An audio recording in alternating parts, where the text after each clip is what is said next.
खाना चाहिए? कौन सा खान पान ज्यादा सुरक्षित है? क्या हम सिट्रस फ्रूट्स जो है उन्हें खाली पेट ले सकते हैं? क्या सैलेड्स को खाली पेट खाया जा सकता है? क्या जिस तरह कहते हैं, लोगों को फिटनेस के प्रति लोगों में बहुत जागरूकता आ गई है अब, तो क्या फ्रूटेरियन होकर आ जा सकता है? क्या पूरी तरह से फलों पर निर्भर रहकर स्वस्थ रहा जा सकता है? या कुछ लोगों को फल खाने से भी दिक्कत होती है, वो सिर्फ पका हुआ खाना ही खाना चाहते हैं? तो क्या पका हुआ खाना खाना ज्यादा सुरक्षित है? और कौन सा खाना पका हुआ खाना चाहिए? कौन सी हमारी फूड हैबिट्स ऐसी हैं जो हमें बीमार कर रही हैं, तरह तरह की बीमारियां हमारे शरीर में पैदा कर रही हैं? कौन सी हमारी लंबे समय से आ रही फूड हैबिट्स हैं जो हमें अनजाने में हमारे शरीर को नुकसान पहुंचा रही है? और जिससे ज्यादा लोगों में ये चाहत भी होती है कि वो अच्छे दिखें, स्वस्थ ही न सिर्फ स्वस्थ बल्कि फिटनेस में भी वो अच्छे दिखाई पड़े, बेढंगे जिस तरह से लोग कहते हैं कि अ, काफी मशक्कत करते हैं, काफी मेहनत करते हैं खुद को शेप में लाने के लिए। तो क्या वो शरीर में जो बेढंगा बनाता है वो खाने से आता है? और फल फ्रूट्स पर अगर हम वापस लौट आए तो क्या हमारी फिटनेस लेवल बेहतर हो सकता है, बहुत अच्छा हो सकता है? इस पर चर्चा करने के लिए एनके शर्मा जी हमारे साथ मौजूद हैं, जो कि नेचुरोपैथ हैं, न्यूट्रिशनिस्ट है। बहुत बहुत स्वागत है एनके शर्मा जी आपका हमारे कार्यक्रम में। हाँ, सबको मेरा बहुत बहुत, सब दर्शकों को नमस्कार, आपको भी नमस्कार मेरा। जी, तो एनके शर्मा जी, हम्म। ये बताइए। बताइए कि रॉ फूड खाना चाहिए या हमें पका हुआ खाना खाना चाहिए? फ्रूट सैलड खाना चाहिए या फिर पका हुआ खाना खाना ज्यादा सुरक्षित है? अ, पूर्णिमा जी, यही चीज की खोज मेरी बहुत सालों से, बचपन से रही थी। मतलब कि हमारा एक्चुअल खाना क्या है, और हम जो खा रहे जी। हैं क्या वो हमारा हमारा रियल खाना भी है कि नहीं वास्तव में। तो मैंने देखा कि अ, जब इतने सारे, अब जैसे तो कहने को तो 84 लाख योनियां बोलते हैं, अब जो जितनी भी होगी, अगर वो सारी योनियों के लिए हम्म। एक खाना डिजाइंड है, उसके लिए फिक्स्ड है, और सब प्राणियों का एक नियम है कि हम्म। वो लोग जब वो अपना खाना खाते हम्म। हैं जो डिजाइंड है, तो फिर उनके जीवन में कोई डायबिटीज या ब्लड प्रेशर या कैंसर या जॉइंट्स पेन या हम्म। गंजापन या आंखें खराब होना या डिजनरेशन जैसा कोई शब्द नहीं है। ये तो वो जानवर बीमार होते हैं कि जो आदमी के पास पलते हैं, और आदमी जो है उसको बिस्किट खिला रहा है, दलिया खिचड़ी खिला रहा है, जो जिसके लिए डिजाइंड ही नहीं है। तो फिर जी। वो जानवर जरूर बीमार पड़ते होंगे। उनको गाय भैंस के दूध पिलाए जा रहे हैं, जैसे कुत्ते होते हैं, बिल्लियां होती है, तो उनको बाद में सफर करना पड़ता है। तो कहीं ना कहीं हर तो आदमी आपका को ये ये कहना है कि समझना उनको बहुत भी जरूरी है। ये डेयरी प्रोडक्ट्स ये सब नहीं खिलाने चाहिए? बिल्कुल नहीं जी, बिल्कुल। लोग देखिए, कहते। आप लोगों ने देखा जी। होगा कि हाँ, जिन परिवारों में कुत्ते, मतलब उनके पेट्स एनिमल्स होते हैं, उनको जब अपनी मर्जी से खाना खिलाया जाता है, जैसे खास करके डॉगी को, जो यानी कि बेचारे जो पेट्स होते हैं, एनिमल्स, उनको जी। जो है दूध पिलाया जा रहा है, और उनको दलिया ने, खिचड़ी ने, पपीता ने, टमाटर ने, पता नहीं क्या क्या लोग उसको अपना खाना उसको खिलाते रहते हैं। कुछ मैक्सिमम लोग तो नॉनवेज भी खिलाते होंगे, अंडे वंडे जो भी बहुत मीट सारे वगैरह। लोग पर नॉनवेज खिलाते शाक, हैं, इसके अलावा हाँ, नॉनवेज मतलब देखिए, ये तो आपने नॉनवेज बहुत अच्छा खिलाना तो एस्पेक्ट सही है। टच किया। हाँ, लेकिन देखिए, कुछ नॉनवेज ऐसे खिलाना, हैं जहां पर आजकल मार्केट में ऐसा तैयार हाँ, वो फूड डॉगी आता के है फूड आ कि गए हैं। वही आप डॉग को तो हाँ, खिलाइए। वो आजकल, पहले तो ऐसा कभी कोई फूड होता नहीं था, डॉग फूड आजकल आ गए मार्केट में, बने बनाया प्रिपेयर्ड प्री। बहुत डेंजरस है, बहुत डेंजरस है, बहुत डेंजरस है। देखिए, क्या है मालूम है कि जहाँ प्रोसेसिंग फूड का एक एडिक्शन आज हम जी। लोगों को, जैसे वेस्टर्न वर्ल्ड ने लगा दिया, वही वेस्टर्न वर्ल्ड ने आज हमारे जानवरों को भी प्रोसेसिंग इंडस्ट्री के साथ जोड़ दिया। ये बहुत बड़ी दुखद बिल्कुल। बात बता रहा हूँ। क्यों मालूम है कि हम्म। जानवर जो है वो एक नेचुरल इंग्रेडिएंट्स खाने के जो शौकीन होते हैं, उनकी आदत भी होती है, और वो जनरली आप देखेंगे कि they always eat whatever they want to eat, it's all everything raw. तो आप तो कुक फूड की आदत जो जानवरों को भी डालते हैं ना, वो ह्यूमन बीइंग डालते हैं, और खास करके जो वेजिटेरियन लोग हैं ना, इनको तो सचमुच में डॉगी पालना ही नहीं चाहिए। कारण क्या मालूम है, एक मांसाहारी जीव को जो है ना, आप उसको खिचड़ी दलिया ने, उसको ब्रेड बिस्किट ने, वो सब दूध वगैरह पिला के उसको मेंटेन करने की कोशिश करते हो, तो डॉगी को भी कैंसर होता है, जॉइंट्स पेन होता है, डायबिटीज होती है, और उसको भी कई तरह के स्किन प्रॉब्लम, दांत गिरते हैं उसके, कई तरह की बीमारियां होती है। तो इसलिए क्योंकि मेरे खुद के घर में एक डॉगी मेरे पास में हमने कई बार डॉगी रखी है, कई सालों से रखा है, और मैं बड़ा दुखी भी होता था, क्यों मालूम है, मेरे डॉगी को मुझे जबरदस्ती पपीता ने मतलब खिचड़ी दलिया टमाटर ने सब खिलाना पड़ता था बेचारे को, और मैं अंदर से जानता था कि ये बेचारा कुत्ता कोई पपीता खाने के लिए बना, ये कोई टमाटर खाने के लिए बना। अब हमारी कमजोरी है, मतलब हमारी जो अब वेजिटेरियन की जो आदत है, हम वो उसके ऊपर थोप रहे हैं। अब ये मांसाहारी जीव, इसके दांत उसके इस रंग से बने हुए हैं, लेकिन हम नहीं खिला पा रहे हैं, तो उसका भुगतान वो करना पड़ता है, क्योंकि जब वो ओल्ड एज में जाते हैं तो they are addicted with certain diseases. जैसे हम लोग भी जो है, मानव जाति भी जब ये कुक फूड खाना शुरू करती है जो उसके लिए डिजाइन नहीं है, तो फिर उसको बाद में जाकर बहुत बड़ी बड़ी बीमारियों में सफर करना ही पड़ता है। ये सबसे बड़ी बात है। तो इसके पहले जी कि मैं जी, मैं बताऊं आपसे कि यही जानना चाहूंगी कि मांसाहार के शरीर पर क्या नुकसान है। बहुत सारे लोग बहुत ही मजे से खाते हैं मांस को, और सी फूड को भी खाते हैं, चाहे मुर्गा, चाहे बकरा, और जितनी भी तरह की नॉन वेज खाते हैं लोग। हाँ, तो उसके शरीर, ह्यूमन बॉडी पर क्या उसका असर होता है? देखिए, क्या ये टॉक्सिक प्रोटीन है? क्या वो खाना चाहिए? वो तो कहते हैं कि प्रोटीन मिल रहा है, बहुत फायदा हो रहा है शरीर को, शरीर के लिए अच्छा होता है। तो क्या ये लाल मांस खाना या चिकन खाना या मटन खाना, ये सब क्या इसका असर होता है शरीर पर? देखिए, एक हर आदमी को कॉमन सेंस से ये सोचना बहुत जरूरी है कि कोई भी एनिमल एक लिविंग बीइंग है, और आज हम जब हम सबसे पहले जब हम उसको पकड़ते हैं या हम उसको मारते हैं, तो आप जानते हैं कि उसके अंदर बेसिक जो उसका जो हार्मोन्स है, जो कि डर का हार्मोन्स है, वो इमीडिएट स्ट्रेस और डर का पूरा हार्मोन्स उसके पूरे रग रग में फैल जाता है। और जब भी उसको मारने का समय आता है तो इतना टॉक्सिक हार्मोन सीक्रेट करता है कि जो पूरे एक एक सेल में उसके चला जा चुका होता है।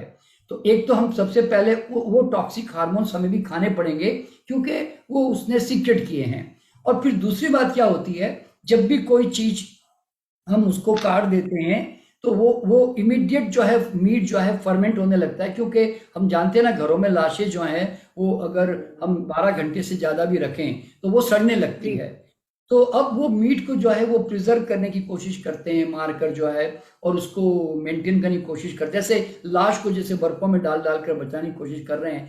तो एक प्रकार से मैं ऐसा इसको कॉमन सेंस से बता रहा हूँ, कि मैं कोई साइंटिफिक डेटा में बाद में बताऊंगा कि आज जो है आप एक मरा हुआ एक प्राण विहीन आहार, जो कि आपका कोई आकर्षण नहीं है, आप अपने पेट को ग्रेवयार्ड बनाते हो। आज बड़े बड़े जितने भी हम्म लोग हुए हैं, साइंटिस्ट से लेकर, उन्होंने सबने एक ही बात कही कि पेट को ग्रेवयार्ड मत बनाओ करके। तो वो ग्रेवयार्ड की तरह उसको बना रहे होते हैं। और फिर तीसरी बात क्या होती है कि आप वो रॉ मीट का खाने जी का आपका कोई आकर्षण नहीं है, तो हम क्या करते हैं, हम रॉ मीट को रोस्ट करते हैं या उसको बॉईल करते हैं, और फिर वो भी बॉइल्ड भी रोस्टेड भी उतना आपके लिए टेस्टी नहीं है। आपका सारा टेस्ट किसका है मालूम है? देखिए, एक अबनॉर्मल फूड जो आपकी जीभ एक्सेप्ट नहीं कर रही है, आपको मांस खाने का आपका कोई आकर्षण नहीं है। आप अगर कच्चा मांस देखो तो जी आपको ना घिन घिन सी आती है। और या मैं अगर आपको यूं कहूं, ये लो जी एक बकरी का बच्चा, अभी अभी काट के खा लो जी इसको, ये लो जी मुर्गी का बच्चा, अभी भी काट के खा लो, आप नहीं खा सकते। आप ना मार सकते हैं ना खा सकते हैं। हो सकता है कोई कसाई आदमी मार ले, अलग बात है। तो आप समझ लीजिए कि एक प्राणी को मार के खाना इतना आसान काम नहीं है, लेकिन आपके सामने वो आ रहा होता है ना, तो आप वो ना उतना ज्यादा नहीं केयर कर पाते हैं। अब जैसे दूध जो है, मैं आपको कहूं, आपको दूध पीना है भाई साहब, एक काम कीजिए, आप जाकर ना गाय के भैंस भैंस के नीचे बैठ जाइए और उसके स्तन के साथ मुंह लगा के पी लीजिए, क्योंकि आपको दूध ही पीना है। वो तो डायरेक्ट पी लीजिए ना, तो आपको वो अच्छा नहीं लगेगा। लेकिन वही दूध बॉटल में आ जाता है, घर में आ जाता है, आपको लगता है वो अच्छा लग रहा है। तो यही मीट मांस के साथ भी है। तो क्या होता है कि वो मांसाहार अब हम जब खाते हैं तो हम टेस्ट किससे क्रिएट करते हैं? हम नमक, काली मिर्च, कोई आउटर कोई फैक्टर, यानी कि यही चीज मैं आपको बताना चाहता हूं कि कुक फूड क्यों डेंजरस और बॉडी के लिए बड़ा हार्मफुल है। कि जब भी हम कोई कुकिंग को हम जब करते हैं तो सबसे पहले उसके जी। सारे केमिकल ऑल्ट्रेशन होने लगते हैं, केमिकली ऑल्टर्ड होता है। देखिए, हीट का काम क्या है? हीट का काम है, आप कोई भी चीज हीट में डालते हैं ना, तो वो इमीडिएटली वो हर चीज को ऑल्ट्रेशन करना शुरू कर देता है और हम्म। उसमें चेंजेस लाना शुरू कर देता है। तो मीट के अंदर भी क्या होता है, वो प्रोटीन जो है वो थोड़ा डाइजेशन में हार्ड होने लगता है, क्योंकि कुकिंग करने से रॉ मीट खाते ना तो आपको प्रॉब्लम नहीं आती। क्यों? रॉ मीट जो है ना, कोई भी जानवर खाता है उसको कभी प्रॉब्लम नहीं आती, लेकिन कुक्ड मीट अगर आप जानवरों को भी खिलाए ना, वो भी बड़ी बड़ी बीमारियों से मर जाएगा। इसीलिए जू के अंदर जितने जानवरों को कुक मीट खिलाया जाता है वो कभी हेल्दी नहीं रहते, they are suffering from so many diseases. ये शेर ने जितने भी ये लोग पाल के रखते हैं जू के अंदर भी, तो कुक जो मीट है ना वो भी बॉडी के लिए हेल्दी नहीं है। फिर वो प्रोटीन हार्ड हो जाता है हमारे बॉडी के लिए, और मांस का, और हमारी जो दांत है वो हमारे चबाने लायक ज्यादा है। और हमारी आंतें 33 फीट की है, और जानवरों की जो मांसाहारी जानवर है उनकी 3 फीट की मुश्किल से आते हो फीट इंटेस्टाइन होती है। तो उनके अंदर मांस क्या होता है, जाते ही स्ट्रॉन्ग हाइड्रोक्लोरिक एसिड सीक्रेट होता है और डाइजेशन होकर फटाफट नीचे आ जाता है उनके। हमारा क्या है, 33 फीट पूरा एक लंबा चौड़ा प्रोसेस होके बाद में इंटेस्टाइन में आता है। इसलिए हमारे यहाँ पे, इसलिए जो लोग ज्यादा मीट ईटिंग करते हैं उनके इंटेस्टाइन में मांस 100% सड़ता ही है। और ये प्रूवन फैक्ट हो गया है कि मीट ईटिंग का कैंसर के साथ, हार्ट डिजीज के साथ, और ट्यूमर्स, ये वो, मतलब सो मेनी बीमारियों के साथ इसका जुड़ाव है। आज पूरा वर्ल्ड आप देखोगे कि जिसमें बड़े बड़े डॉक्टर्स आज प्लांट बेस्ड प्रोटीन की तरफ जाने के लिए बड़ा फोर्स कर रहे हैं। वीगनिज्म जो है बड़ा स्पीडली पूरे वर्ल्ड में छाता जा रहा है। इवन आजकल फ्लाइट में भी पूछते हैं कि वीगन चाहिए कि वेजिटेरियन चाहिए, क्योंकि वेजिटेरियन को लोग मानते हैं कि भाई एनिमल मिल्क प्रोटीन उसमें जाया जा सकता है, और या नहीं तो नॉनवेज चाहिए। तो अब लोगों का अब जो है कॉन्शियस, काफी जो चेतना जो है ना, कॉन्शियस बढ़ने लगा है इसके बारे में, और people are becoming aware of all this thing. तो और इसके ऊपर एक चाइना स्टडी नाम जी। की किताब है, तो उस किताब को आप पढ़ेंगे तो why animal protein is so harmful, और इसके पूरे स्टेटिक्स हैं। आप चाइना स्टडी बुक को पढ़िए, मैं लोगों से आग्रह करूंगा कि जिसमें डॉक्टर कोलिन कैम्पबेल करके, जो कि बहुत बड़े न्यूट्रिशनल बायोलॉजिस्ट है, उन्होंने बहुत अच्छे ढंग से उसमें सब कुछ लिखा हुआ है।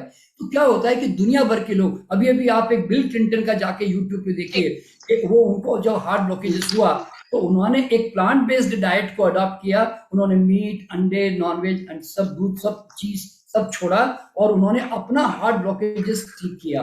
तो अब आप समझ सकते हैं कि दुनिया में हर आदमी समझने लग गया है कि मीट के घातक नुकसान क्या है, क्योंकि वो एक टॉक्सिक प्रोटीन्स हैं और हमारे बॉडी को टॉक्सिक ही करता है इस तरह से। तो एक तो ये मीट के बारे में जानना बहुत जरूरी है, और फिर आपको अपने आप से पूछना चाहिए, क्या मीट को देखकर मेरे अंदर कोई नेचुरल अट्रैक्शन आ रहा है?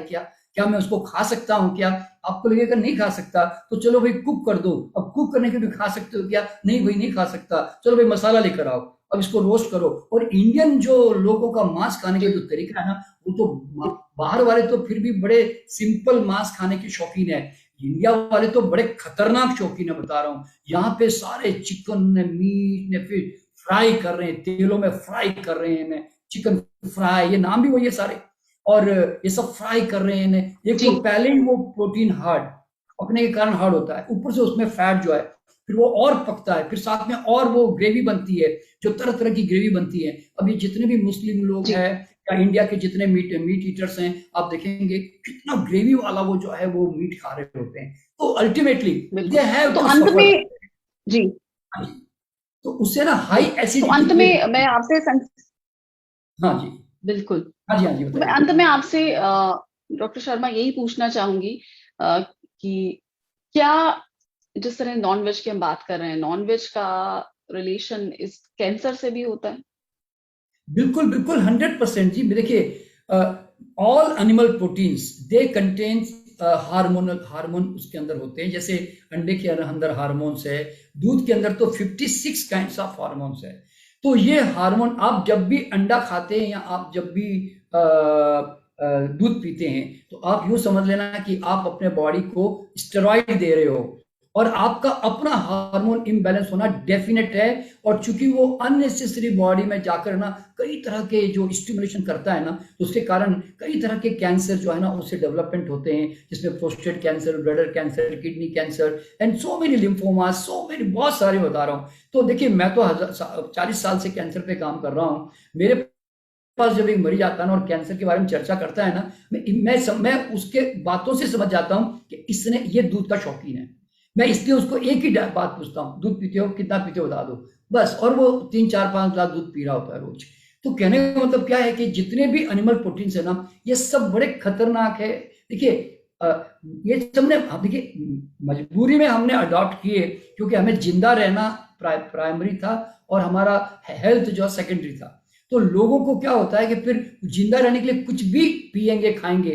गाय भैंसों को पाला तो उसका दूध पीना शुरू कर दिया, मुर्गी पाली तो अंडे खाने शुरू कर दिए, क्योंकि खाने पीने को कुछ था नहीं, बच्चों को जिंदा तो रखना था। दही और तो पनीर भी नुकसानदायक है। सब देखिए क्या होता है, खाली दूध का खाली लैक्टिक एसिड जो है, वो लैक्टोज जो है लैक्टिक एसिड में ट्रांसफर होने से कोई फर्क थोड़ी पड़ गया। वो तो खाली एक फर्मेंटेशन में चला गया, दैट्स ऑल। कुछ बैक्टीरियल डेवलप, लैक्टोबैसिलस कुछ बैक्टीरिया डेवलपमेंट हो गए, तो वो दूध की जो डाइजेस्टिबिलिटी है वो थोड़ी चेंज हो जाती है। लेकिन दूध का जो हार्मोन्स है वो तो कहीं गायब नहीं हो गया ना। और दूध का जो एलर्जिक कंपाउंड है और दूध के जो और भी जितने उसके अंदर जो इंग्रेडिएंट्स है, वो सारे तो एज इट इज ही है ना भाई। वो तो खाली एक फर्मेंटेशन प्रोसेस से गुजर गया।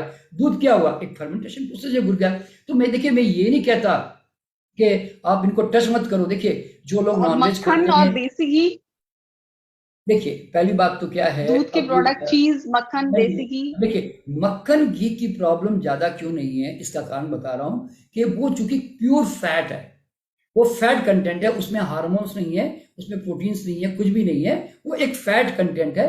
अब प्रॉब्लम जो आएगी वो फैट की आएगी।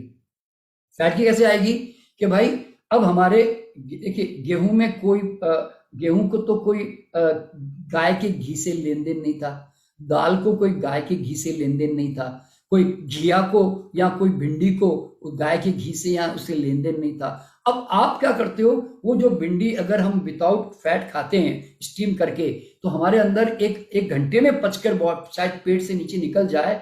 अब मैंने अगर तेल घी डाल दिया, अब वही चीज जो है थोड़ा एक्स्ट्रा 2 4 घंटे रुकेगी, क्योंकि फैट का जब तक प्रॉपर डाइजेशन नहीं होगा वो नीचे उतर ही नहीं सकता ना। तो क्या होता है, फैट हर एक आहार को डिले करती है, यानी कि लंबे समय तक पाचन में मेंटेन करती है। तो पहली बात तो क्या है, भगवान ने हमारा फैट जो है वो नट्स में दे दिया हमारे, और जितने भी आहार है सब में थोड़ी बहुत फैट होती है। तो हम लोगों ने क्या किया, नट्स और सीड्स को ज्यादा इस्तेमाल ना करके हमने क्या किया, एनिमल से फैट लेना शुरू कर दिया, एनिमल प्रोटीन से।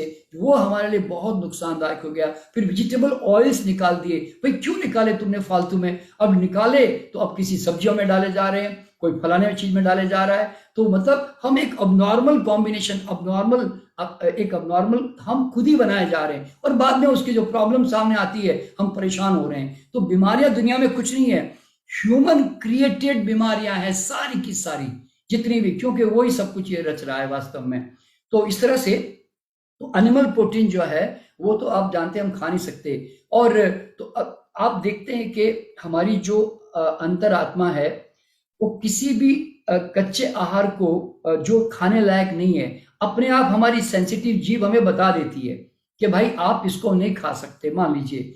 तो लोग क्या करते हैं, कॉन्सेप्ट बनाकर खाते हैं कि करेला में ये गुण है, फलाने में ये गुण है। देखो, एक जमाना ऐसा जरूर था कि कुछ कच्ची सब्जियां, जैसे घिया है, यानी कि जिसको लौकी कहते हैं, यानी तो भिंडी है, या और छोटी छोटी जो परवल है, या पत्ता गोभी है, फूल गोभी है, तुरई है, मटर है, सलजम है, गाजर है, मूली है। देखिए, ये कुछ पालक के पत्ते हैं, सलाद की पत्तियां हैं, ये वाकई में कच्चे खाए जा सकते थे, बता रहा हूँ। इवन सीताफल जो पंपकिन कहते हैं, रेड पंपकिन, तो वो खाए जा सकते थे। क्यों? उस समय इतनी ऑर्गेनिक फॉर्म में आता था, तो उतना केमिकल न होने से उसका स्वाद नेचुरल था, उसमें मिठास भी होती थी। वो अब फीके किस्म की चीजों को हम वेजिटेबल बोलते हैं, और जो मिठास किस्म की है उनको हम जो है फल कहते हैं। एक्चुअल में फ्रूट और सलाद में कोई डिफरेंस नहीं है, ध्यान रखना। आज एक पंपकिन है, एक पेठा है, एक घिया है, वो भी फ्रूट है। जैसे ककम्बर भी एक फ्रूट है, टमाटर भी एक फ्रूट है, हमने शिमला मिर्च भी फ्रूट है। लेकिन हम लोगों ने क्या किया, ये देखिए ये तो मेडिकल क्लासिफिकेशन है कि उन्होंने फीकी चीजों को तो कह दिया वेजिटेबल्स, और जो मीठा है उनको कह दिया फ्रूट्स। और नट्स भी, एक्चुअली नट्स भी जो है ना वो भी फ्रूट है ओरिजिनली। तो ओरिजिनली अगर मैं यूं कहूं ना, मानव का मूल आहार जो है वो फल है। अच्छा, अब मैं यहां ये बताना चाहूंगा कि why cooking is destructive to human mind civilization. देखिए, जब कोई भी, देखिए हमारा शरीर है ना प्राण ऊर्जा से बना हुआ है, हमारा शरीर प्राण ऊर्जा से चलता है, इसीलिए हवा में जो ऑक्सीजन है वो हमें प्राण ऊर्जा देता है। तो हम लोग क्या करते हैं कि कोई भी हम आहार लेके आते हैं और आग में डालते हैं, आग में डालते ही आपने देखा होगा उसकी शक्ल पूरी बिगड़ने लग जाती है, वो जलकर उसका वो सिकुड़ने लग जाता है, उसके जो एंजाइम से वो डर हो जाते हैं, उसके विटामिन सी जो है वो पूरा उड़ जाता है, उसके केमिकल ऑल्ट्रेशन हो जाते हैं, और उसके अलावा उसका प्रोटीन हार्ड हो जाता है, और उसकी फैट कंटेंट जो है चेंज हो जाती है। जैसे मैं एग्जांपल देता हूं, देखिए अब आप एक पालक का पत्ता है, ताजा है, कुरमुरा है, आप उस पालक के पत्ते को है ना, सलाद की पत्ती को आप खा सकते हो, और आपको थोड़ा ताजा लगेगा, अच्छा भी लगेगा।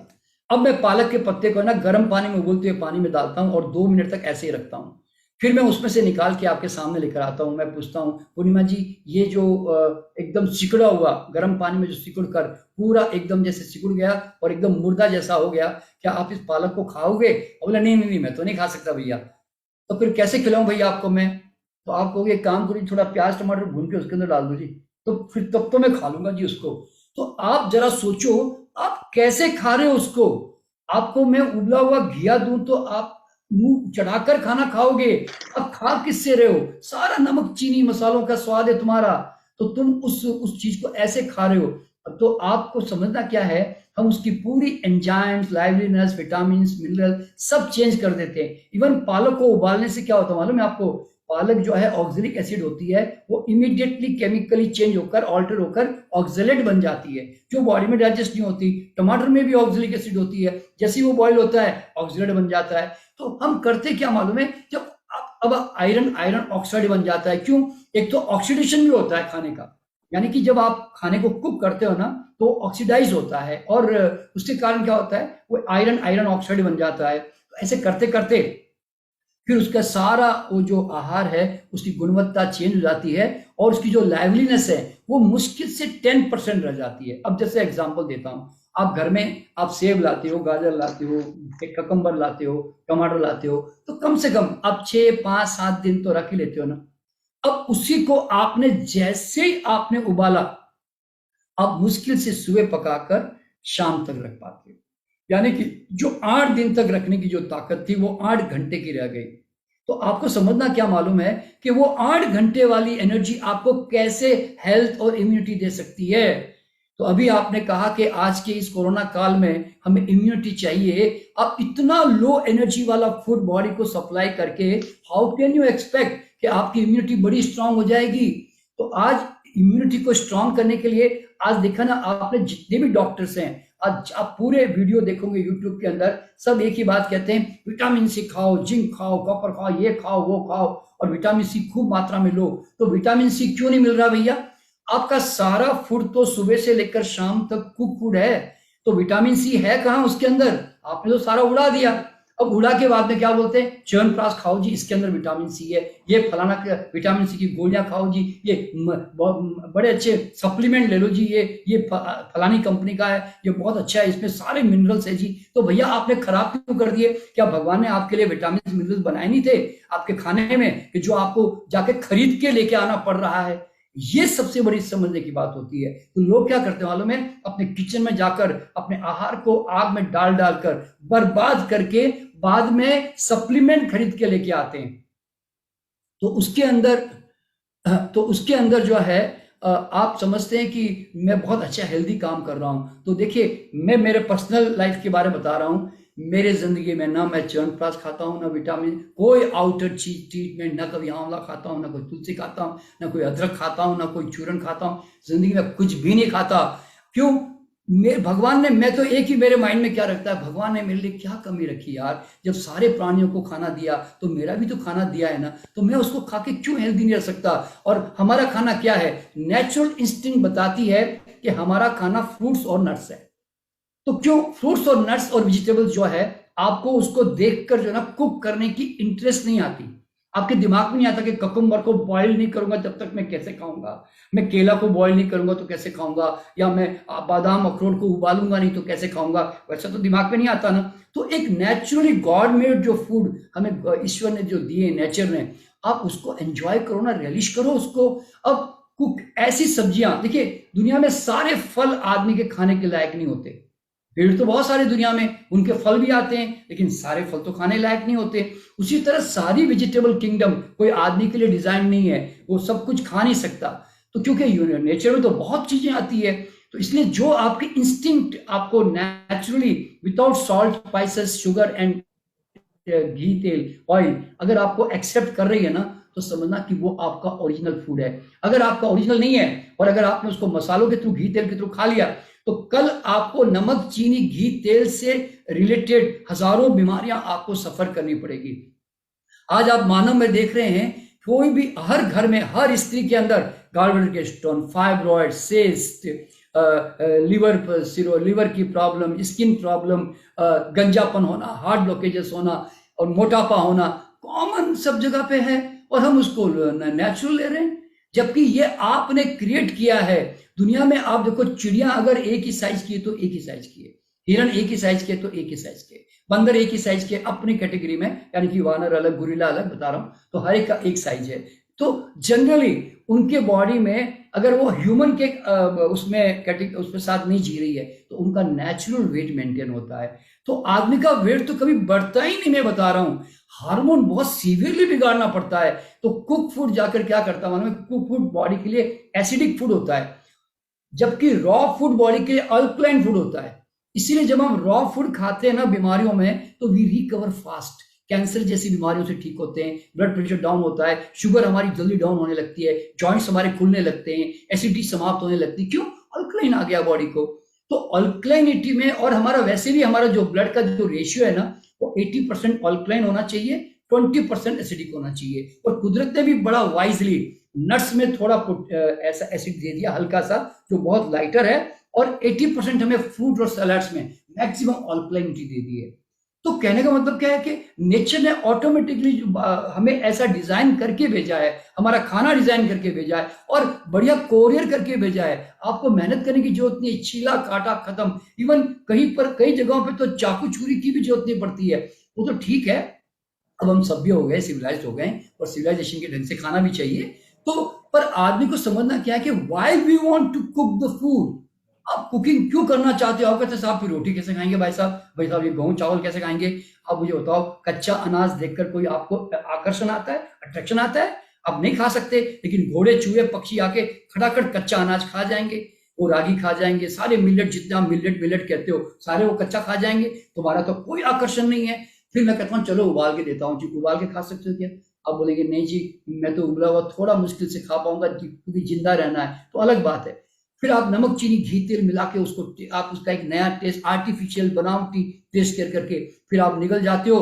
तो अब आप देखो, अब यहाँ पे एक सबसे बड़ी बात बताने जा रहा हूँ। आपको मैं फीका चावल खिलाता हूँ, फीका दलिया खिलाता हूँ, आप कितना खा लोगे? मुश्किल से एक कटोरी बता रहा हूँ, एक कटोरी खा पाओगे फीका, बता रहा हूँ। लेकिन जैसे मैंने उसमें नमक मिलाया, जैसे मैंने घी तेल मिलाया, मैंने जैसी चीनी और गुड़ मिलाया, आप एकदम 3 गुना ज्यादा खा जाओगे। अभी चावल इतना दे रहा हूं, आप कहोगे बस हो गया, बस हो गया। मैं कहता हूं और खा लो भाई साहब। अब बोले नहीं नहीं भाई साहब बस हो गया। मैं कहता हूं लो थोड़ा चटनी ले लो, सांभर ले लो जी, थोड़ा या दाल ले लो जी।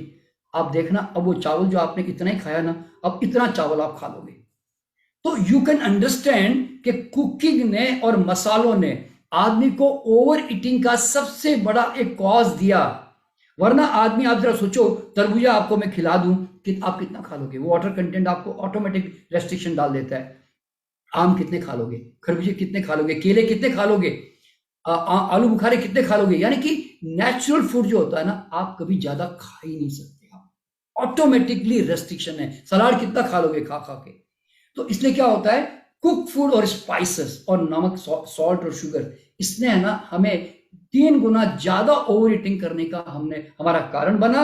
और आज हमारी बीमारी इसके लिए नहीं है कि हम कम खा रहे हैं, आज हमारी बीमारियां इसलिए हैं कि हमारे बॉडी पे 3-4 गुना ज्यादा प्रेशर पड़ रहा है और अनवांटेडली सॉल्ट जा रहा है, शुगर जा रही है।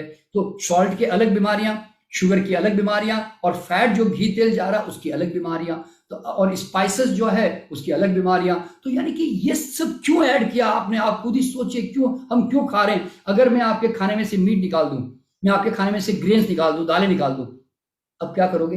हींग को चाटोगे, हल्दी को चाटोगे, धनिया धनिया को चाटोगे, क्या करोगे? नमक कैसे खाओगे? बिन नमक खाओगे किसमें?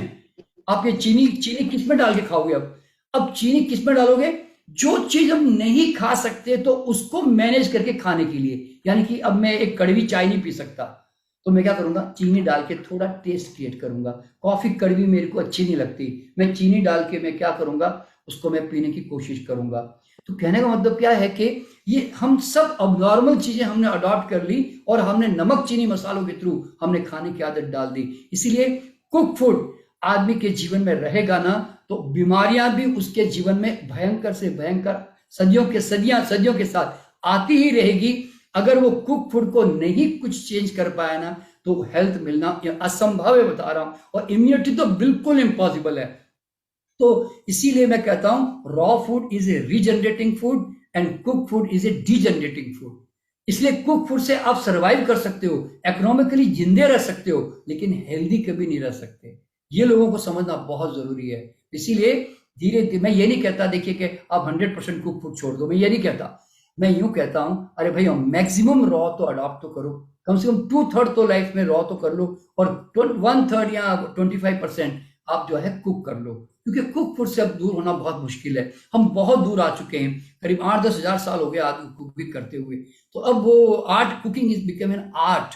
कई तरह के टेस्ट डेवलप हो चुके हैं। कोई आदमी ने इडली बना दी, किसी ने समोसे बना दिए, किसी ने पानी पूरी बना दी। अब तुम कैसे छूट जाओगे उससे? तो अब मैं नहीं कहता कि इनको छोड़ दो, अवेयरनेस लाओ कि यार I must eat maximum live and energy food I must provide to my body. और जो डेड और लाइफलेस जो फूड है, जो डेफिशिएंट फूड है, वो मैं कम से कम खाऊं। और एक डेफिशिएंट फूड से, कुक फूड से आप कैसे आशा करते हो कि आपकी एफिशिएंट हेल्थ हो जाएगी आपकी? How can you expect that?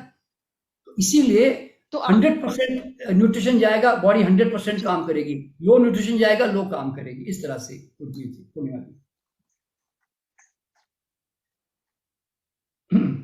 जी, तो जिस तरह हाँ आपने जी। कहा कि जो रॉ फूड है वो रीजनरेटिंग फूड है और जो कुक फूड है वो डीजनरेटिंग फूड है, तो क्या अगर आदत पड़ चुकी है पका हुआ खाने की, तो क्या वापस उसे फिर से बॉडी को शेप में लाया जा सकता है, हेल्दी बनाया जा सकता है? उसका जो जिस तरह की नुकसान शरीर को पहुंचे हैं, वाइटल ऑर्गन्स को पहुंचे हैं, क्या उन्हें ठीक किया जा सकता है वापस अगर रॉ फूड पर लौटा जाए? और इसके लिए क्या पूरी तरह से ही फ्रूट्स पर डिपेंडेंस बढ़ानी होगी? हाँ जी, हाँ जी। नहीं, देखिए क्या होता है, मैं 100% रॉ फूड के पक्ष में नहीं हूँ। कारण क्या होता है, हम बहुत दूर आ चुके हैं। देखिए, ये तो बहुत सौभाग्यशाली आदमी होगा जिसको कुक फूड से बचाव हो गया और वो कुक फूड से निकल गया बाहर और रॉ फूड पे आ गया। क्यों? उससे बॉडी बहुत अच्छी चलती है, मैं बता रहा हूँ। इतनी परफेक्ट चलती है, इतनी हाई एनर्जी उसको मिलती है, उसकी स्किन बड़ी ग्लूमिंग चार्मिंग हो जाती है। उसको मतलब कभी ठंड नहीं लगती, कभी गर्मी नहीं लगती, और उसको पसीने में कोई बदबू नहीं आती। मोशन 5-10 सेकंड के अंदर हो जाता है। मतलब उसको जो बोलता है नींद बड़ी गहरी आती है, क्योंकि जब पेट में कुछ गड़बड़ी नहीं है तो बॉडी में कोई दर्द नहीं है, कोई ब्लड प्रेशर नहीं है, कुछ भी नहीं है। आप सोचो ना, और ब्लड प्रेशर उसका बड़ा नॉर्मल लोगों से नीचे रहता है, बता दूं। पल्स भी नॉर्मल लोगों से नीचे रहती है। जैसे मेरी पल्स जो है ना वो 65-70 रहती है, बता दूं। मैं अभी 72 का हूँ। लोग कहेंगे मेरी तो 90 होनी चाहिए। मेरा ब्लड प्रेशर 115 ऊपर का, नीचे का जो है 75 है। तो जबकि मेरे 72 ईयर्स वाले आदमी का तो मेरा 160 150 के आसपास होना चाहिए, लेकिन नहीं है। क्यों? मैं स्टिमुलेटिंग फूड है ही नहीं, नेचुरल फूड ज्यादा है, कुक फूड लिमिटेड है। मैं 100% मैं भी रॉ पे नहीं रहता। इसका वजह क्या है? अगर आप कुक फूड की, मसालों की, नमक की आदत नहीं रखोगे ना, स्पाइसेस की आदत नहीं रखोगे ना, और आपकी जीभ है ना इतनी सेंसिटिव हो जाती है रॉ फूड के ऊपर कि अगर आपके मुंह में जरा से भी मिर्ची चली गई, जरा सा भी नमक चला गया ना, आपके बॉडी, और यहाँ आपने अचानक कई महीनों के बाद आपने अनाज खा लिया ना, आपको इतना नशा आएगा, इतना टॉक्सिक लगेगा, आपकी जीभ इतनी रिएक्शन करेगी, आप चाय का एक घूंट नहीं पी सकते, कॉफी एक घूंट नहीं पी सकते, जीभ थूक के बाहर फेंक दी, बता रहा हूँ। यानी कि आपकी जीभ की जो सेंसेस है ना, इतनी स्ट्रांग हो जाती है। तो इसीलिए आपको अभी ओरिजिनल टेस्ट तो पता भी नहीं है कि आपका जीभ का रियल टेस्ट क्या है, ये तो मरा हुआ टेस्ट है। आपने जैसे कोई सिगरेट पीता है तो वो हमारे सेंसर डेड हो जाते हैं ना, वैसे बस आपने मसाला खा खा के जीभ के सारे सेंसर हार्ड कर दिए, अब वो रिएक्शन नहीं करते। आप जब नॉर्मल नेचुरल फूड खाओगे ना, आपकी सारी सेंसिटिविटी हाई हो जाती है इस तरह से। तो इसीलिए कुक, मैं ये नहीं कहता कि आप रॉ फूड पे इमीडिएटली अब्रप्टली शिफ्ट करो, मैं यूं कहता हूं आप धीरे धीरे शिफ्ट करो। जैसे कारण क्या होता है, बॉडी जो है ना बड़ी चीजों की एडिक्टेड है। मान लो आपका जो गधा है पेट, ये 25 किलो रोज उसके ऊपर हम खाना लाते हैं, आप सडनली एकदम फल सलाद पे आ जाओगे ना, तो प्रॉब्लम क्या आएगी मालूम है आपको? ऐसा लगेगा मेरा पेट खाली है। देखिए, आपने है ना भूख भी नहीं है और खाली पेट है, ऐसी स्थिति जीवन में आपने कभी महसूस नहीं की। आप तो हमेशा ये महसूस करते हैं कि पेट भरा हुआ होना चाहिए, और इसीलिए आपको वो आदत पड़ गई है कि पेट में हैवीनेस, खाना खाए तो थोड़ा पेट हैवी हो गया। अब फल खाने के बाद में पेट लाइट लाइट लगता है, हैवी होता ही नहीं है। तो ये आपने बहुत ही अहम बात बता रहे हैं आपकी। हाँ, तो इसीलिए आपका जो रियल पेट है ना, भूख भी खत्म हो गई। जैसे मैंने 4 आम खा लिए, मेरी भूख खत्म हो गई, पर मेरा पेट बड़ा हल्का है, मुझे पेट भारी नहीं लग रहा है बिल्कुल भी। मैं चाहे कुछ भी काम कर लूं, मैं वापस नींद भी नहीं आए मेरे को। तो कहने का मतलब क्या होता है, एक्चुअल में नेचुरल फूड से ये होता है। लेकिन आपका गधा जो 25 किलो लोड लेने वाला था, आपने उसको 5 किलो ही दिया, पेट हल्का कर दिया, वो है ना अंदर से ना आपको साइकोलॉजिकल प्रॉब्लम आती है, यार कुछ खाया नहीं लगता, कुछ खाया नहीं लगता है। और फिर मसालों का आदि, तो आपको ना क्रेविंग आती है, कुछ चटपटा हो जाए यार, थोड़ा जीभ को थोड़ा रोटी मिल जाए, थोड़ा चावल मिल जाए। क्योंकि देखिए, जिसकी हम एडिक्शन हो जाती है ना साइकोलॉजिकली, वो आपको ना क्रेविंग आती है। तो इसीलिए मैं लोगों को क्या कहता हूँ, जैसे मेडिसिन में टेपर डाउन करते हैं ना, वैसे कुक फूड को टेपर डाउन करो। मैं यूं कहता हूं, जैसे क्या करना चाहिए मैं बताऊं कि आप पहले शुरुआत इतनी करें, 3 मील खाते हैं ना आदमी दिन में, तो मैं कहता हूं 1 मील कम से कम फ्रूट की खाओ। इतना तो कोई भी कर सकता है, अपने को गरीब आदमी भी कर सकता है कि 1 मील फ्रूट की कर सकता है। और बाकी जो 2 मील खाते हैं ना, उसमें मैं कहता हूं पहले धीरे धीरे, अगर आपको सलाद आदत नहीं है तो मैं कहता हूं 2 टुकड़े खाओ, 4 टुकड़े खाओ, थोड़ा 1 आधा टमाटर खाओ, प्याज खाओ, कुछ भी खा के, थोड़ा कच्चा खा के बॉडी को धीरे धीरे आदत डालो। आप जानते हैं लोगों, रॉ फूड खाने के बाद लोग क्यों परेशान होते हैं? क्योंकि आप सॉफ्ट पे चलने के आदी हो गए हैं। रॉ फूड में बीज होते हैं, फाइबर होता है, हार्ड, थोड़ा सा हार्ड फाइबर होता है, और उसमें और चूंकि और कुक क्या करता है, कुकिंग है ना हर चीज को सॉफ्ट कर देता है। और उसके कारण क्या होता है कि आप जब सॉफ्ट खाने के आदी हो जाते हो ना, जैसे अगर आप नंगे पांव चलते हो और खाली गलीचे पे चलते हो ना, तो फिर आपको मैं पत्थर पे चला नहीं पाऊंगा। तो एक प्रकार से ये पत्थर है, समझ लो। तो ये जब हम डालते हैं तो हमारी बॉडी तुरंत है ना थोड़ा उसको रिएक्ट कर सकती है। आदत है तो अच्छी बात है, पर मैक्सिमम लोगों की आदत है, कुछ लोगों को ये सूट नहीं करता। और खास करके मैंने बनिया कैटेगरी में देखा, इनको बचपन से ना सलाद खाने की ना तो माँ बाप को आदत, ना उनके बच्चों को आदत होती है।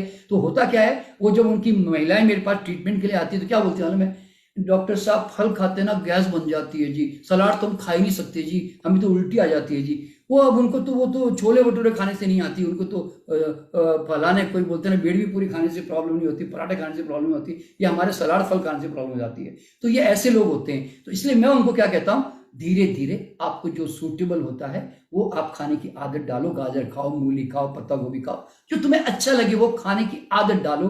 150 ग्राम डालो, फिर धीरे धीरे 100 ग्राम करो, फिर सलाद को 200 ग्राम करो, 250 ग्राम करो, 300 ग्राम करो।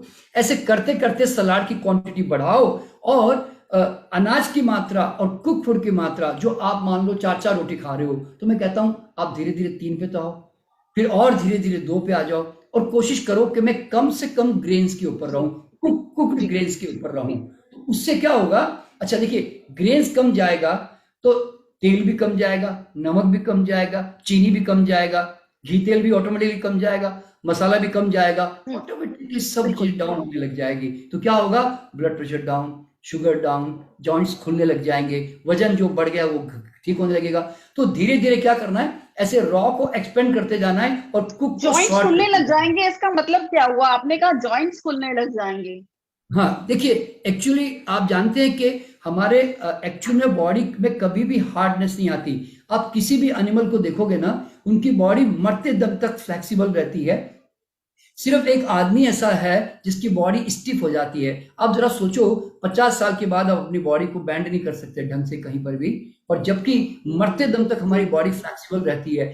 अनाज के कारण है ना, अनाज और दाल और नमक, इनके या नॉन वेज, इनके कारण जो हाईली एसिडिक होती है ना, एसिड जो कंटेंट जो रिलीज होता है, उससे क्या होता है, हमारे हमारे जो सेल, हमारे जो वो एसिड बॉडी को इरिटेट करके ना ऐसे घर्षण करती है ना ऐसे, उसके कारण वो डैमेज जल्दी होते हैं। तो हमारे जॉइंट्स हार्ड होने लगते हैं अनाज के कारण, हमारी खून की नलियां हार्ड होने लगती है, आइस हार्ड होती है, हियरिंग हार्ड होती है, हमारा नर्वस सिस्टम हार्ड होता है, हमारा कैल्शियम धीरे धीरे लॉस होता है क्योंकि एसिड के कारण। तो होता क्या है कि हम 50-60 साल में जाकर जो है ना, हमारी बॉडी में स्टिफनेस बढ़ने लग जाती है। देखिए हम लोगों ने क्या किया मालूम है, अनाज हमने मैक्सिमम खाने की आदत डाल दी, नॉनवेज मैक्सिमम खाने की आदत डाल दी, बॉडी स्टिफ हो गई।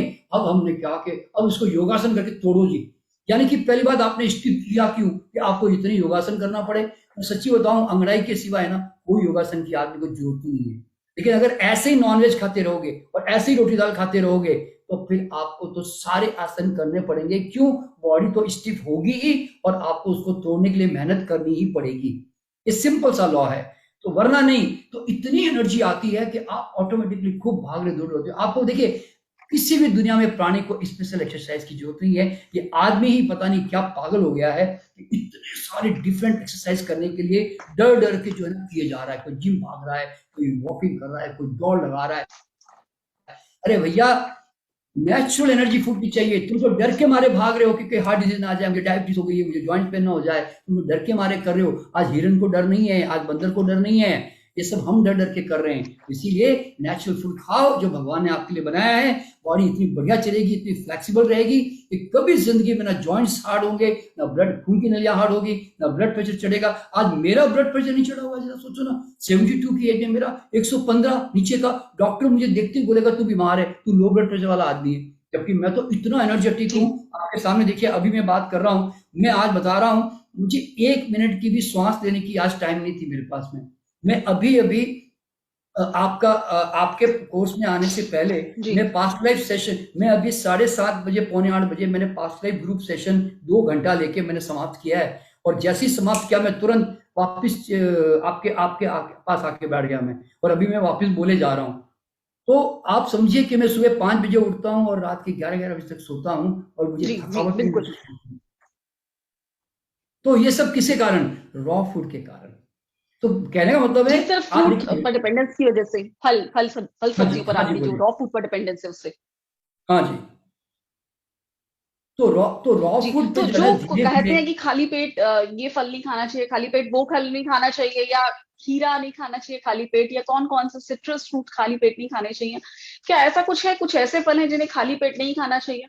नहीं, और जिन्हें रात को नहीं खाना चाहिए, कुछ कहते हैं रात में ये फल नहीं खाने चाहिए। बिल्कुल सही कह रहे हैं। ये सब भ्रम तोड़ने बहुत जरूरी है। देखिए, पहली बात तो क्या है, जिन लोगों को गलत खाना खा के, बगैर भूखे खा के और गलत कॉम्बिनेशन से खा के जो एसिडिटी पेट में हो गई ना, तो उनके पेट में ऑलरेडी सड़न चल रही होती है। तो खट्टे फल जो है ना, उस समय उनको नींबू खाना, संतरा खाना, मौसमी खाना उनको ना सूट नहीं करता। तो इसका मतलब ये नहीं कि उनके लिए खराब है, क्योंकि खट्टे फल जो है ना अल्कलाइन होते हैं बॉडी में जाकर। तो आपको है ना क्या करना चाहिए कि उस समय फिर ऐसे लोगों को वेजिटेबल जूसेस ज्यादा लेने चाहिए, जिससे पहले वो एसिडिटी समाप्त हो। पहले तो भूख से खाना और खाना नेचुरल फल सलाद बढ़ाएंगे तो अल्कलाइनिटी बढ़ेगी, तो एसिडिटी कम होगी। ये सबसे पहले समझना जरूरी है, तब जाकर वो फल, खट्टे फल सूट करेंगे। और फिर फल तो खाली पेट ही खाना चाहिए। फल तो कभी रोटी दाल के साथ, नॉनवेज के साथ, दूध पनीर के साथ कभी नहीं खाना चाहिए, क्योंकि फूड बहुत फास्ट डाइजेस्टिंग चीजें हैं। फटाफट पेट को 15-20 मिनट में, आधे घंटे में छोड़ के नीचे उतर जाते हैं। अगर आपने सॉलिड फूड साथ में डाल दिया तो फिर वो फल जो है वहां पड़े पड़े सड़ जाते हैं। इसीलिए जूस और फल हमेशा खाली पेट खाना चाहिए। अच्छा, अब इसमें ऐसा कोई नियम नहीं है कि ये फल खाली पेट नहीं खाना चाहिए। हाँ, खट्टे फल एसिडिटी के कंडीशन में, आपको थोड़ा अल्सर की कंडीशन में खट्टे फल आपको उस समय थोड़ा रेस्ट्रिक्ट करना पड़ता है। पर ठीक हो गया तो बाद में आप खट्टे फल आराम से खाओ, खूब संतरे खाओ, मौसमी खाओ, अनार खाओ, टमाटर खाओ, कोई प्रॉब्लम नहीं होगी। इस तरह से देखिए, मेरा दोपहर का भोजन है ना, कई बार खाली टमाटर होता है। मैं 5, 6, 7 टमाटर नहीं खा रहा होता हूँ। तो अब तो मुझे तो कोई तकलीफ आज तक कभी नहीं हुई। क्यों? खाली पेट में सारे फल चलते हैं। अच्छा, और इसके बाद खीरा। जो जो लोग कहते हैं शाम को फल नहीं खाना, उसका उसका रीजन क्या होता है कि फ्रूट जो है ना, देखिए वाटर कंटेंट वाला फूड है, और आदमी को जो है ना रात को जो है ना पेशाब उठकर पेशाब करने की आदत नॉर्मल लोगों में कम होती है, बूढ़ों में होती है क्योंकि प्रोस्टेट बड़ा हुआ होता है, लेकिन ये नॉर्मल लोगों को ना रात को उठना अच्छा नहीं लगता। तो क्या होता है, वाटर कंटेंट फूड जब रात को खाते हैं ना, तो हमारा पेशाब जो है ना वो एक्स्ट्रा आएगा, आने के चांसेस रहते हैं। तो इसीलिए आपको रात को उठना पड़ सकता है। तो सलाद और फ्रूट्स अगर मैक्सिमम रात को खाएंगे तो उसका वाटर पानी तो रिलीज होगा, तो आपको पेशाब आएगा। तो इसीलिए कई लोग क्या करते हैं, नहीं यार मेरे को तो अच्छा, जब हम ड्राई खाना खाते हैं, मसाले वाला खाना खाते हैं, तो उससे क्या होता है कि वो फिर पानी को सोख लेता है, तो वो पानी की डिमांड करवाता है। कुक फूड खाने से पानी की डिमांड बढ़ जाती, पानी जो है उसमें अब्जॉर्ब हो जाता है। तो इसीलिए हमें पेशाब की शंका नहीं होती। तो लोग क्या समझते हैं, यार रात को फूड खाते हैं ना वो अच्छा नहीं होता, ठंडा तो होता ही नहीं। देखिए ठंडा गर्म जो है ना, ये सिर्फ हैबिट है, बता रहा हूं, ठंडा गर्म का कोई लेन देन नहीं है। आज आप देखो कि कोई भी दुनिया के इतने सारे जानवर जो भी दुनिया में जीते हैं, वो ये नहीं कहते कि भैया ठंडी का मौसम है, आप जब तक घास को गर्म नहीं करोगे मैं नहीं खाऊंगा जी इसको। तो दुनिया में कोई प्राणी को गर्माहट बाहर से नहीं आती, नेचुरल गिफ्टेड होती है। तो मैं आपको बताता हूं, मैं सर्दी के मौसम में मैक्सिमम रॉ फूड पे रहता हूं और मैक्सिमम ठंडा खाता हूं, और थोड़ा सा रात को थोड़ा सा सूप वूप पीता हूं या सलाद बॉइल्ड सब्जी खाता हूं। तो मतलब क्या है कि एक बार वो भी आदत रखने के लिए कुक फूड खाता हूं, वरना नहीं तो मुझे कोई गर्म चीजों की जरूरत नहीं होती। मैं सारे दिन चाय नहीं पीता ठंडी के अंदर कि सारे दिन मैं चाय पीता रहूं, क्यों, मेरी बॉडी है ना अंदर से बड़ी गर्म रहती है। तो नेचुरल फूड से क्या होता है, नेचुरल गर्मी आती है बॉडी के अंदर, ये लोगों को समझना जरूरी है। इसीलिए रात को अगर आपको पेशाब के लिए नहीं उठना है ना, तो आप रात को नट्स खाइए, सीड्स खाइए, स्प्राउट्स खाइए, कि जो आपका वाटर कंटेंट थोड़ा लिमिटेड होता है तो पेशाब नहीं आएगा। पर अगर आपको तो दिन में आप ये सब निपटा लो सारे फल वगैरह, तो रात का ये पेशाब का प्रॉब्लम एक एक रहने की संभावना रहती है। आता है करके जरूरी नहीं है, नहीं भी आ सकता है, क्योंकि मेरे घर में मेरे ग्रैंड चाइल्ड है, रात को मैं आम खिला के सुलाता हूँ, तो वो तो रात को उठते नहीं पेशाब के लिए।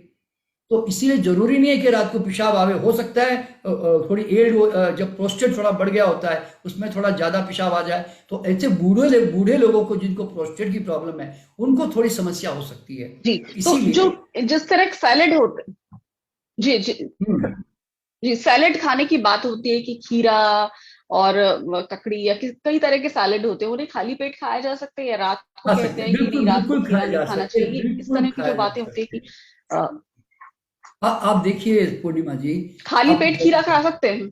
हाँ देखिए, आप गाँवों में जाइए, आप किसान के पास जाइए, खेती में जाइए। मैंने तो पचासों किसानों को देखा है कि उनकी खेती में ना आम ऐसे मुझे दिखाने भी लेके जाते हैं, शर्मा जी ये हमारी खेती है, हमारे यहाँ खीरा पैदा होता है, ककड़ी पैदा होती है। वो धोकर हमें एक दो चार खीरे, दो चार ककड़ियाँ दे देते हैं, तो वो भी खा रहे होते हैं, हम भी खा रहे होते हैं।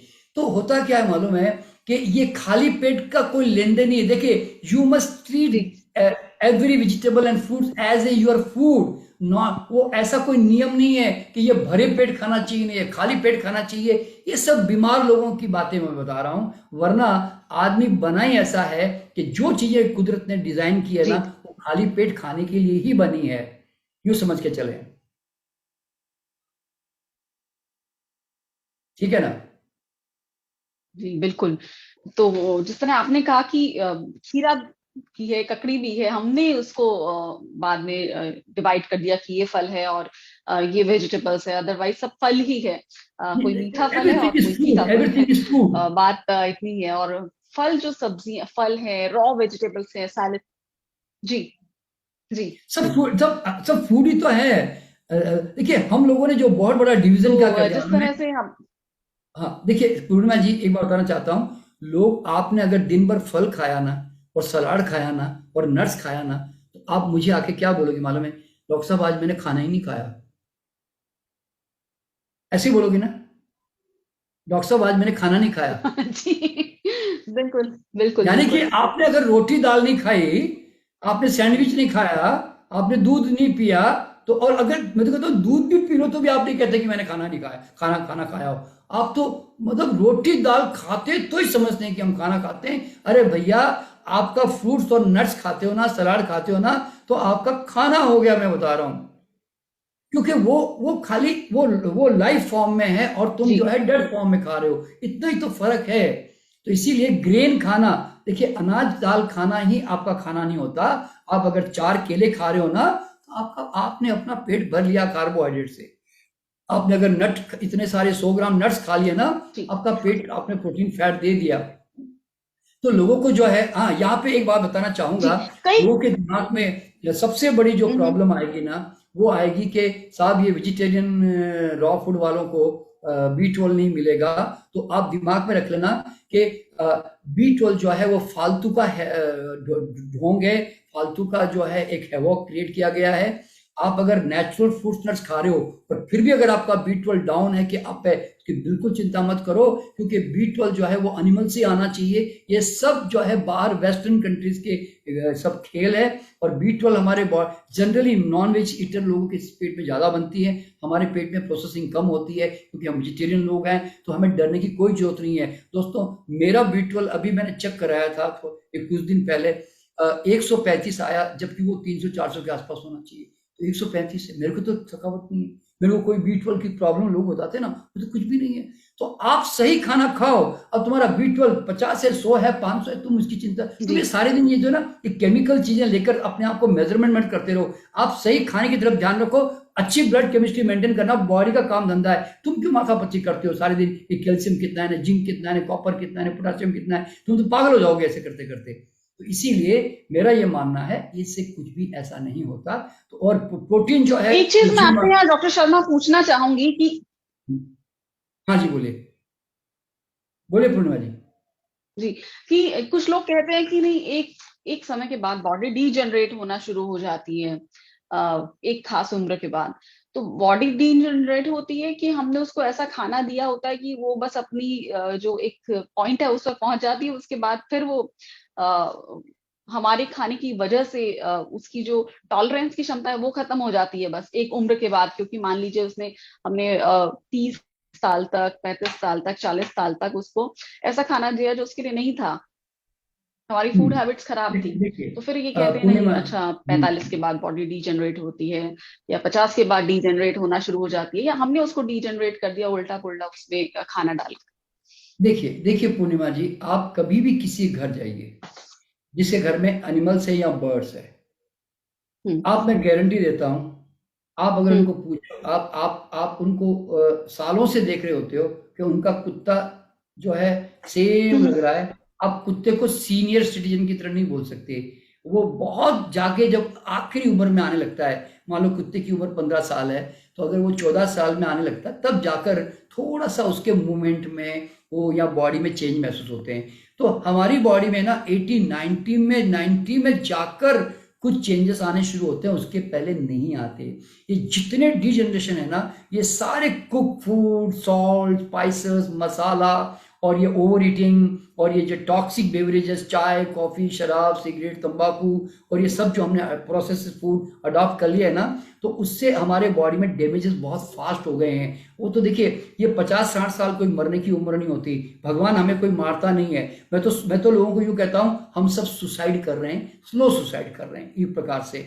तो इसीलिए हम तो 100 साल से ऊपर जीने के लिए बने हैं, पर हम अपने आप को मार रहे होते हैं। देखिए हमारी बॉडी में क्या होता है, हम 20-25 साल तक है ना, हमारी बॉडी में हाईली अल्कलाइनिटी होती है। तो हम जो खाते हैं, जंक भी खाते हैं ना, तो बॉडी मैनेज करके है ना आपको पीएच को मेंटेन कर लेती है। फिर 25 से 50 साल में क्या होता है, एसिड लेवल 50-50 होने लगता है। तो अब उसमें थोड़ा थोड़ा बॉडी में प्रॉब्लम आना शुरू होता है, क्योंकि अब बॉडी का अल्कलाइन लेवल कम होने लगता है। और 50-60 साल के बाद क्या होता है, आपका अल्कलाइन लेवल एकदम डाउन हो जाता है और एसिडिक लेवल हाई होने लगता है। आप बूढ़े क्यों होते हैं? क्योंकि बॉडी में एसिड लेवल हाई होकर सेल को इरिटेट करके डैमेज कर रहा होता है। तो अगर आपकी बॉडी में एसिड बनेगा ही नहीं, सेल में इरिटेशन होगी ही नहीं, तो आप कितना लंबा जी सकते हैं, जरा सोचिए। तो इसीलिए जब हम नेचुरल फूड पे रहते हैं ना, तो हमारी यंगनेस, हमारी लॉन्जेविटी बहुत लंबे समय तक रहती है, और हमारी स्किन कभी खराब नहीं होती। अब देखिए, अब आपके सामने मैं भी बैठा हुआ हूँ 72 में, अगर आप देखोगे जनरली लोगों की जो स्किन होती है वो पूरी की पूरी ऐसे झुर्रियों वाली हो जाती है, पूरी सारे ये सब झुर्रियां झुर्रियां झुर्रियां झुर्रियां हो जाती है।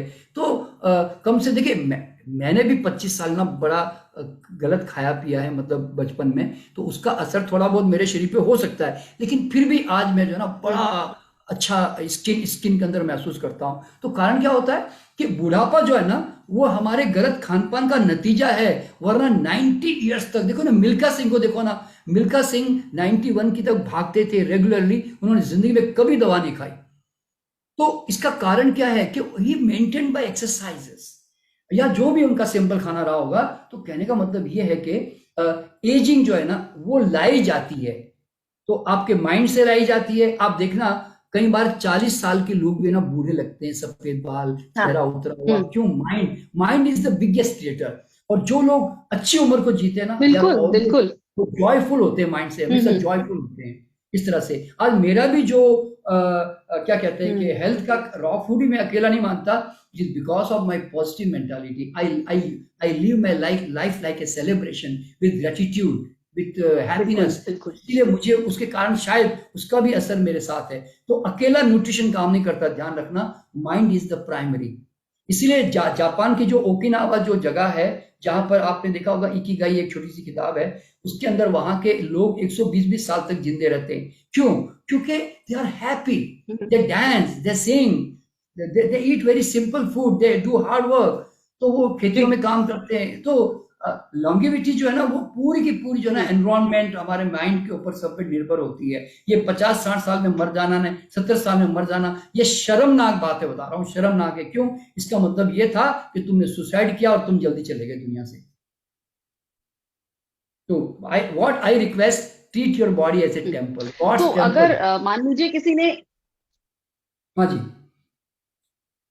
तो किसी ने अगर एक उम्र तक, मान लीजिए 30 35 40 तक, एक ऐसी अननोइंगली हैबिट्स जी हैं जिसमें कि उन्होंने सही डाइट नहीं ली, तो क्या हाँ एक समय के बाद अगर हम अपनी डाइट को चेंज कर ले, तो क्या वो सारे जो इफेक्ट हैं वो रिवर्स हो सकते हैं, जो बुरे हाँ असर जी, पड़े हैं शरीर पर गलत खान पान की आदतों से, क्या वो रिवर्स हो सकते हैं? बिल्कुल बिल्कुल। देखिए, आपको एक बात समझनी है पूर्णिमा जी, कि our body is a living mechanism, क्या लाइक ए लीवर को जो प्लांट। नुकसान पहुंचा है वो ठीक हो सकता है? हाँ जी, क्या हाँ जी। हार्ट को, देखिए ब्लड देखिए, को? हम्म। बिल्कुल बिल्कुल बिल्कुल। देखिए, हमारी बॉडी एक लिविंग मैकेनिज्म है। आप जानते हैं कि एक प्लांट अगर नहीं हवा धूप मिलती है तो सूखने लगता है। हम जैसे ही दोबारा उसको खाद डालते हैं, हवा पानी देते हैं, वो फिर हरा भरा होने लग जाता है। तो same with the body, living mechanism है ना। आप जैसे देखिए, बॉडी की सबसे बड़ी खूबी क्या मालूम है? It can survive economically at in less oxygen, less nutrition. तो ये कम से कम धूप में भी बॉडी अपने आप को मैनेज करके जी लेती है। तो इसके कारण हमें पता नहीं चलता, लेकिन जैसे ही आप बॉडी को आप सारा नेचुरल फूड सप्लाई करते हो ना, बॉडी एकदम नवनिर्माण की तरफ भाग पड़ती है। और आपके बॉडी में जो अच्छी स्किन, अच्छी आंखें, अच्छी हियरिंग, अच्छे बाल, अच्छा अच्छा बॉडी का ढांचा, सब ऑटोमेटिकली फिर आने लगता है। क्यों? आपने अच्छा माल सप्लाई कर दिया। तो ये तो बिल्कुल देखिए, आज अगर आपके फेफड़े खराब हो रहे हैं, आपको हवा में जाते ही फेफड़े आपके नॉर्मल होने लग जाएंगे। क्यों? अब उनको अच्छी हवा मिल रही है, ऑक्सीजन मिल रहा है। तो ये तो बॉडी का सिंपल सा लॉ है। इसीलिए एनी टाइम, जब कितना जब समय हमारा लगता दिमाग, है, मान लीजिए किसी की, किसी का क्या चीज पूछा आपने? कितना समय लगता है बॉडी को वापस वो रिवर्स करने में, वो जो नुकसान पहुंचे हैं उनको, डाइट से, अच्छी डाइट से, देखिए, तीन और महीना रॉ फूड से एवरेज, और फ्रूट तीन से तीन और महीने में सैलेड से, वेजिटेबल हाँ, से? हाँ, 3 महीने में उनकी पूरी बॉडी में एक अच्छा चेंज आ जाता है। और टोटल चेंज जो है ना, विद इन 6 to 7 मंथ में आ जाता है। टोटल पूरी बॉडी बदल जाती है 6-7 मंथ में। 3 महीने में काफी अच्छा सिग्निफिकेंट रिजल्ट आ जाता है। और 7 महीने में पूरी बॉडी, देखिए 7 महीने में, 7 साल में पूरी बॉडी बदलती है, 7 महीने में पूरा ब्लड बदल जाता है। तो इसीलिए 7, 14, 21 जो है हमारी चेंजिंग पीरियड माना जाता है ना संसार में, हमारी जो उम्र है। तो 7 इज द की। जी। ठीक है ना? तो आशा है हमारे जी। सारे दर्शकों को थोड़ा सा कुक फूड तो बहुत वर्सेस बहुत रॉ फूड शुक्रिया। का। हाँ। एनके शर्मा जी, बहुत ही विस्तार से आपने तमाम पहलुओं पर खान पान को लेकर जानकारी दी। उम्मीद करते हैं ये जितनी इंटरेस्टिंग इंफॉर्मेशन है और वाकई बहुत लोगों को ये इंस्पायर करेगी कि अब वो खाना खाने जाए तो जो भी उनका खाना हो, ब्रेकफास्ट लंच डिनर, उसमें कोई एक मील ऐसा हो जिसमें वो सिर्फ फ्रूट्स लेंगे। तो कम से कम मुझे तो इसके लिए इंस्पिरेशन मिल रही है कि एक मैं अपना एक मील या दो मील तो ऐसे रखूं जिसमें सिर्फ फ्रूट सैलड हो। बहुत बहुत शुक्रिया, हम हमें लगातार इंस्पायर करने के लिए, प्रेरणा देते रहने के लिए, अच्छी हेल्थ के लिए, अच्छे स्वास्थ्य के लिए, और किस तरह से रीजनरेट करता है बॉडी को रॉ फूड। और जिस तरह आपने बताया कि डेयरी प्रोडक्ट से बचना चाहिए, हमें अनजाने में बहुत सारी ऐसी फूड हैबिट्स बन गई हैं जिसके जो हमें नहीं पता कि हमारे शरीर को नुकसान पहुंचा रही हैं और डीजनरेट कर रही हैं उन्हें। तो जिस तरह आप कह रहे हैं कि मिल्क प्रोडक्ट, मिल्क प्रोटीन, ये बहुत अच्छा नहीं होता शरीर के लिए, इनसे दूर रहना चाहिए। फल खाने चाहिए, सैलड खाना चाहिए, रॉ वेजिटेबल्स खानी चाहिए या सब्जियां खानी चाहिए।